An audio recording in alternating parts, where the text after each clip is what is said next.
예, 지금부터는 큰 파장이 일 것으로 보이는 최순실 씨 관련 단독 보도를 시작하겠습니다.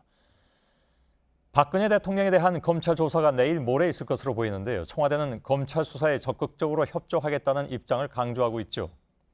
그런데 지난달 최순실 씨 태블릿 PC가 공개되기 전부터 청와대가 최순실 국정 개입 사건과 관련해서 수사와 언론 대응 등을 포함한 대비 문건을 만들었던 것으로 확인됐습니다. 이 문건은 구속된 정호성 전 부속비서관의 휴대전화에 들어있던 것으로 나타났습니다. 검찰은 정 전 비서관의 휴대전화를 압수해서 관련 문건을 확보했습니다.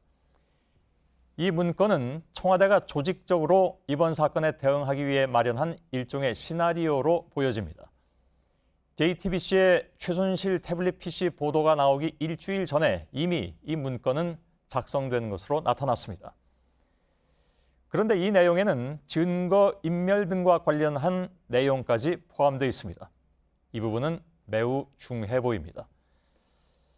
핵심은 박근혜 대통령의 지시로 만든 문건인지의 여부인데 검찰은 이 부분을 면밀히 들여다보고 있습니다. 먼저 이서준 기자가 단독 보도해드리고 하나하나 풀어드리겠습니다.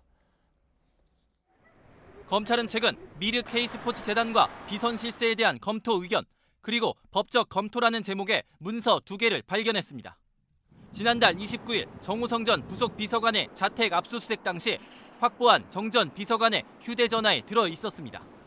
정 전 비서관은 문서를 받아서 이를 사진으로 찍어 보관하고 있던 것으로 나타났습니다. 이 문건은 JTBC의 태블릿 PC 보도 일주일 전인 10월 16일에서 18일에 작성된 것으로 나타났습니다. 문서에는 우선 최순실 씨와 관련된 여러 혐의 내용에 대한 법적 검토 의견이 들어 있습니다. 최 씨의 재단 설립과 대기업 모금에 대해 법적으로 문제가 없다고 결론냈습니다. 최 씨가 자금을 용도와 다르게 썼다면 문제가 있지만 그런 정황은 없다고 본 겁니다. 그러면서 기업이 따로 후원한 재단 행사비를 유용했을 때만 횡령죄가 성립할 수 있다고도 했습니다. 검찰은 이 보고서가 최 씨 국정 개입 사건에 대한 박근혜 대통령의 지침서이자 청와대의 종합적인 대응 방안으로 보고 있습니다.